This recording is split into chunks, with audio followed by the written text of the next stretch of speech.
안녕하세요, 강프로입니다. 이번 영상에서는 신성 델타테크에 대해서 분석해 보도록 할 텐데, 진짜 신성 델타테크가 거래는 정말 좋습니다. 거래는 좋은데 일단 61평의 저항을 받고 있고요. 어저께 제가 이야기를 드렸었던 내용을 다시 리마인드 한번 해볼게요. 덕성인데 어저께 강세를 보였었던 이유는 덕성 때문에 강세를 보인 겁니다. 한 9% 정도 상승 마감이 됐죠. 그리고 오늘 덕성이 추가적으로 상승세가 나오고 있어요. 근데 덕성이 상승하는 이유가 초전도체 관련된 무언가가 아닙니다. 자, 여기 8월 달에 보면요, 덕성하고 신성 델타테크하고 같이 움직였잖아요. 왜 그러냐면 초전도체 관련된 종목, 즉 테마에 묶였기 때문에 그렇습니다. 자, 그런데 제가 항상 이야기를 드리는 내용이 이 주가는 선반영을 한다고 이야기를 드렸잖아요. 이 선반영을 하는 과정에서 우리가 매매하는 시작점이 있는데 그게 신고가다. 그쵸? 그러면 신성 델타테크 같은 경우에는 신고가를 언제 맞이한 건가요? 여기서 맞이한 겁니다. 8월 초에. 그리고 나서 조정 보내고 주가 상승. 그러면 우리가 매수할 수 있는 구간은, 그쵸? 거래를 포함해서 매수할 수 있는 구간은 대략 한 2만원 중반 정도가 매수할 수 있는 타점입니다. 여기가 맥점이에요. 맥점. 근데 여기 지금 와서는 어떻게 되는 건가요? 여기 제가 10월 달에도 수익을 크게 냈었는데 이거 뭐 어려울 거 없어요. 여기 제가 여기 이 강프로의 무료 소통방 보면 이렇게 계속해서 이야기를 드리고 있고, 자, 쭉 올려보면 뭐 내용이야 다 나오는 거니까 쭉 올려서 보겠습니다. 쭉 올려서 볼게요. 여기 10월 10일인데 여기 뭐 이미 다 고가에 대한 부분은 이야기를 다 드렸었던 건데, 여기를 제가 오늘은 어떻게 이야기를 드릴 거냐면 여기 덕성을 포함해서, 그쵸? 이 덕성이 올라가는 게 한동훈 관련주로 묶여서 올라가는 거고 신성 델타테크는 한동훈 관련주하고 상관이 없잖아요. 그쵸? 그래서 오늘 어저께는 같이 올랐지만 오늘은 빠진다. 근데 제가 이거 이야기를 어저께 이야기를 드렸단 말이죠. 근데 제가 초전도체 관련된 무언가를 제가 되게 많이 알고 그래서 이런 걸 알까요? 아니라는 거죠. 여기 제가 여기도 보면 여기 10월 10일이잖아요. 10월 10일 날 제가 고가를 잡았었던 게 왜 잡을 수 있었냐면요, 쌍봉이 나왔기 때문에 그렇습니다. 그쵸? 단지 요걸 보고 제가 여기 이 고가 나왔다고 이야기를 드렸었던 거고, 여기 회색 선을 제가 정확하게 그어놨죠. 여기 강프로 1번 라인. 그쵸?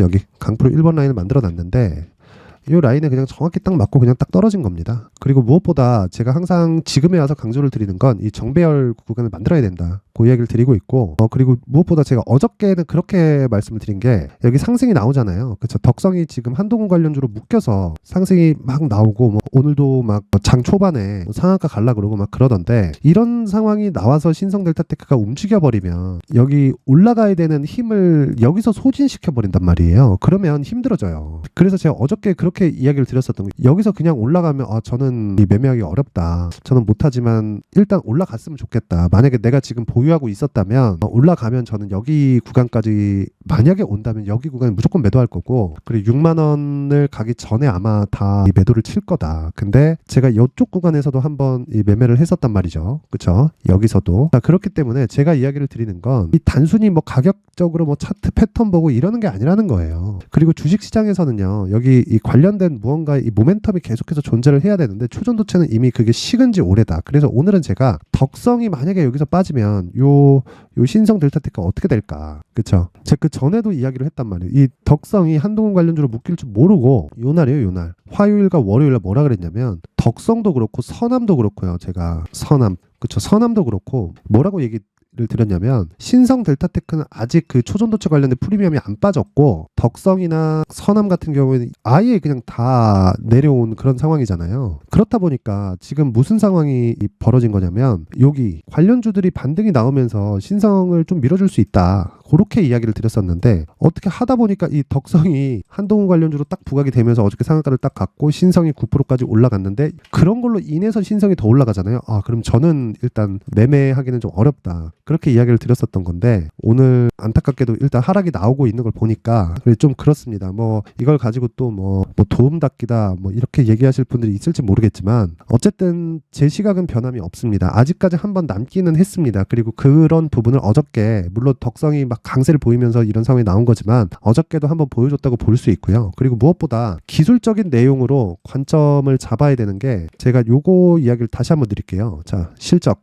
관련해서 이야기를 드리겠습니다. 일단 신성 델타테크가 여기 지금 시가총액이 1.1조 1조 2천억 가까이 됩니다. 어제 종가 기준에서 1조 1736억이고 지금 시가총액이 1조 1433억이에요. 지금 현재가 41,600원일 때. 그러면 여기 보통 성장주 있죠. 성장주의 PER PER이 이게 업종별로 다르고 그리고 업종 평균치가 다 달라요. 그래가지고 이걸 정확하게 뭐 몇 프로를 줘야겠다 이렇게 얘기를 할 수는 없겠지만 여기 신성 델타테크 같은 경우에 이게 만약에 성장 섹터에 분류되어 있다면 30배 정도를 줘야 됩니다. 30배 정도를. 그렇죠. 평균적으로 30배는 줘야 돼요. 30배를 줬을 때는 이익률이 기본적으로 몇 프로가 나와야 될까요? 못해도 두 자릿수. 아무리 못해도 두 자릿수 나와야 되고 그리고 PER 30배 받으려면요. 정말 보수적으로 보더라도 15%는 줘야 됩니다. 그러니까 이익률, 영업이익률이 15% 마진은 받아야 돼요. 그러니까 흔히 얘기하는 그 OP 마진이라고 하죠. OP 마진이 한 15%는 기본으로 찍혀줘야 PER 30배를 인정을 받을 수 있어요. 근데 신성 델타테크는 지금 그쵸? 요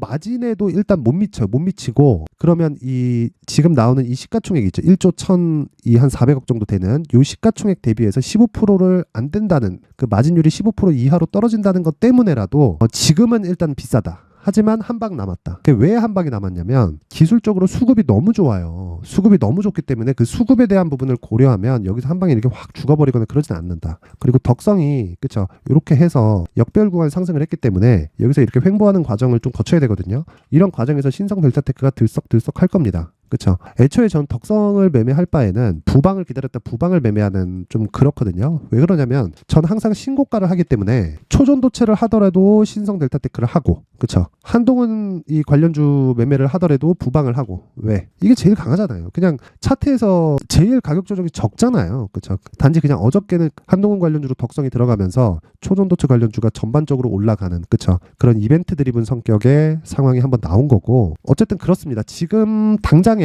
신성 델타테크의 그 이익률을 기준해서 봤을 때는 1조 1,500억의 시가총액을 인정받기에는 지금 너무 비싸다. 이 시가총액이. 그리고 이 PER 30배 정도 받으려면 기본적으로 300억 정도의 이익이 나왔을 때 10배 하면 3,000억. 그렇죠. 30배 해도 9,000억이죠. 그렇죠. 그러면 대략 한 40배 정도를 받고 있다는 겁니다. 신성 델타테크가 지금 여기 보면 이익 자체가 한 300억 정도에서 왔다 갔다 할 겁니다. 그쵸? 300억대 그쵸? 그럼 한 30배 정도 PER을 받고 있는 건데 여기 보세요. 4% 정도밖에 이익이 안 돼요. 이 왜 그러냐면 여기 5%로 이렇게 늘어나는데 이게 왜 늘어나냐면요. 배터리 때문에 그렇습니다. 신성 델타테크 그 자회사 있죠. 신성 ST. 그렇죠. 신성 ST가 근데 또 뺐잖아요. 그렇죠. 빼가지고 상장시켰잖아요. 그래서 이 마진이 유지되지 않을 거라고요. 물론 신성 ST 실적이 그렇죠. 신성 델타테크 실적과 어느 정도 중복되는 부분이 있겠지만 이 부분도 너무 많이 이렇게 신성 델타테크 실적으로 확 이렇게 붙여버리면 또 이게 또 더블 카운팅 이슈가 될 수도 있고 시장에서 그런 평가는 또 잘 안 해준단 말이에요. 그래서 이게 신성 델타테크가 망하진 않아요. 왜? LG를 끼고 있거든. 망하진 않는데 성장하는 기업이 된다? LG에서 이익을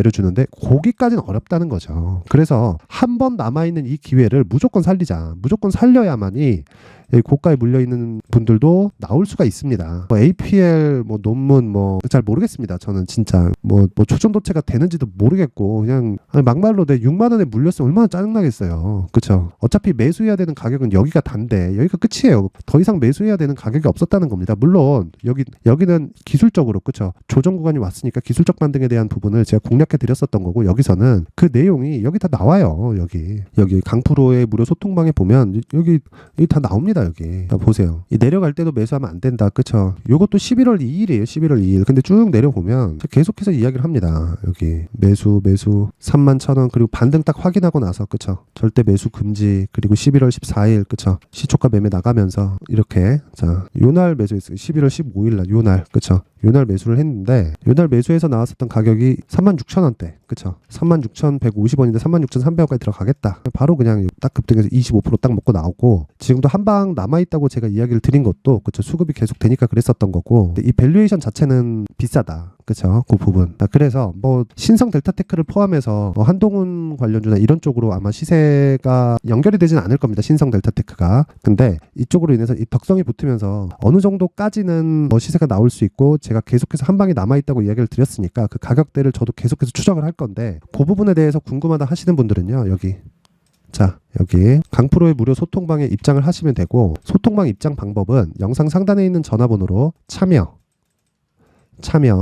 참여라고 문자를 보내주시는 분들에 한해서만 제가 소통방 입장 링크를 공유해 드리도록 할게요. 그리고 절대로 잊지 마셔야 되는 게 소통방은 그쵸, 제가 종목을 다루기 때문에 무한정 받을 수 없습니다. 그래서 딱 1000분까지만 할 텐데 그 1000분까지 오시는 분들 중에서든 제가 매수하는 종목들 되게 비싼데 매수해도 되나? 막 그런 부분들이 있을 거예요. 저는 무조건 올라가는 것만 매수하거든요. 그렇다 보니까 그런 부분에 대해서 각오를 해야 된다. 예를 들어서 요거 지금 보면 사람들이 여기까지 오면 되게 막 흥분을 해요. 여기까지 야 이거 뭐 진짜 되는 거 아니냐 막 그래갖고 여기 봐봐요. 올라가면 올라갈수록 거래 늘잖아요. 이렇게 는단 말이에요. 이렇게 거래가. 근데 그게 아니라 딱 여기까지만 보면 여기까지만 요 구간 여기 막 이런 구간에서 제가 이 매수를 한단 말이에요. 근데 제가 말씀드린 내용 그대로 돼 있죠. 자, 일단 22평선과 62평의 배열도가 정배열이고 신고가 만들었고 그렇죠. 매물 소화 과정 딱 거치는 구간 요렇게 딱 되잖아요. 여기서만 딱 공략을 한다고요. 그렇죠.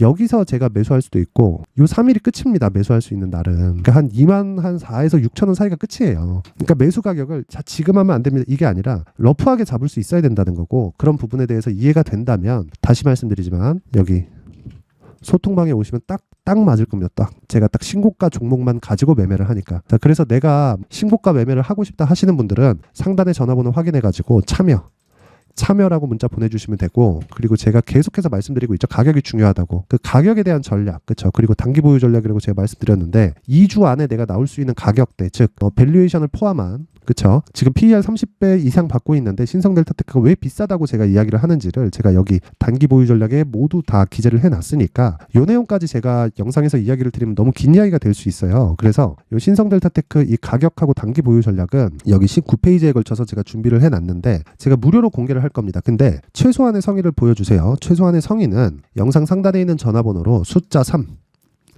3이라고 문자를 보내주시는 분들에 한해서만 제가 신성 델타테크의 가격 그리고 단기 보유 전략을 공유해 드리도록 하겠습니다. 자 그리고 자꾸 제가 안 좋은 말만 드리는 것 같은데 진짜 제 이야기 들어서 손해를 안 보셨을 겁니다. 뭐 제 지난 영상을 다 찾아보시면 아시겠지만 제 채널에 다 나와 있고요. 그리고 무엇보다 중요한 건 한 가지 내용입니다. 주식은 가격에 의해서 움직이는 거지 어떤 재료가 가격보다 빨리 가지 않는다. 선반영하면 그 선반영하는 과정에서 이미 6배가 선반영 됐다는 것도 우리가 생각을 하자. 미래 가치를 반영하지만 그 미래 가치를 반영한 게 주가가 1조, 2조씩 올라가 버리면 그쵸? 그만큼 이 실적이 뒤따라 와야 내가 안전하게 보유할 수 있는 거다. 그러니까 내 돈 지키는 게 우선이라는 겁니다. 그러니까 이 부분 잊지 마시고요. 항상 시청해 주셔서 감사드리고 모든 분들이 정말 성공 투자했으면 좋겠습니다. 저도 마찬가지고요. 이번 영상은 여기까지 하겠습니다. 자, 이제 23년도 다 끝나가지만 매매를 하시면서 스트레스를 받으시는 분들이 있을 수 있습니다. 시장이 항상 그렇긴 하지만 그래도 제 구독자분들과 시청해주시는 분들을 위해서 앞으로 차기 주도주가 될 수 있는 대시세 종목을 준비를 해왔습니다. 단타나 짧은 수익만을 쫓다 보면요, 잦은 손절로 계좌가 망가지는 건 순식간이고요. 그만큼 수익하고는 거리가 멀어지겠죠. 장기간 유지하기가 어렵기 때문입니다. 결과적으로 주식시장에서 돈을 벌기 위해서는요, 어떤 계기를 만들어야 되는데 그 계기는 한 종목에 비중을 실어서요, 수익을 보는 것 말고는 없습니다. 쓸데없이 잦은 매매를 하지 말라는 이야기고요. 그리고 한 종목에 비중을 실을 수 있어야 된다는 겁니다. 그런데 이 비중을 실는 과정에서 성장 산업군에 대한 이해가 필요하다는 겁니다. 이 부분을 반드시 기억을 하셔야 돼요. 자, 이런 성장 산업에 대한 구조와 제가 앞서 말씀드렸던 신고가 그리고 선반영 구조에 대해서 이해를 했을 때 이런 매매를 할 수 있게 됩니다. 2월 7일 강프로의 대시세 종목으로 에코프로 매수가는 17만원 이에서 진행이 됐고요. 그리고 목표가는 50만원부터 자율 매도 구간으로 잡았죠. 예상 수익 범위가 200% 이상으로 되어 있는데 신고가 이후에 선반영 평균치가 200% 이상이기 때문에 그렇습니다. 자, 그런데 에코프로가 2차전지 양극재 기업이죠. 2차전지 양극재는 친환경이라는 범주 안에 속해 있다고 보시면 됩니다. 근데 제가 항상 이야기를 드리죠. 시세는 항상 연결된다고요. 앞으로 나올 대시세 종목도 이런 친환경이라는 성장 산업군에 포함되어 있어야 됩니다. 자, 이런 성장 산업군에 포함되어 있는 걸 확인한다면 이 내용처럼 세 가지의 공통점을 가지고 있습니다.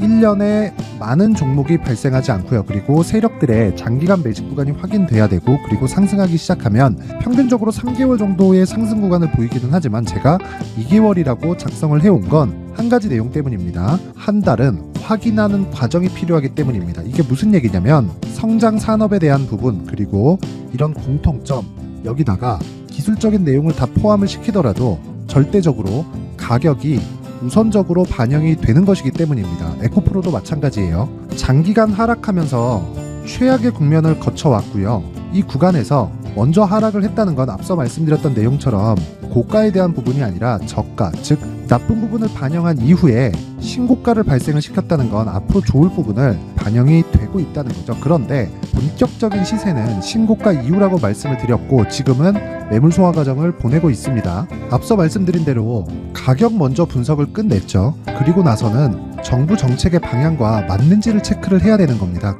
2023년 대시세 종목인 에코프로도요, 정부 정책의 방향에 맞는 종목이라고 볼 수 있겠죠. 물론 이런 종목들도요, 신고가 이후에 시세를 낸다는 건 반드시 기억하고 있어야 됩니다. 자, 이런 내용을 토대로 23년 상반기 에코프로와 같은 대시세 종목을 준비를 해왔습니다. 자, 하반기 대시세 종목은 영상 상단의 전화번호로 대시세라고 문자를 보내주시는 분들에 한해서만 공유해드리도록 할 테니까 영상 상단의 전화번호 확인해서 하반기 대시세 종목으로 큰 수익 내셨으면 좋겠습니다.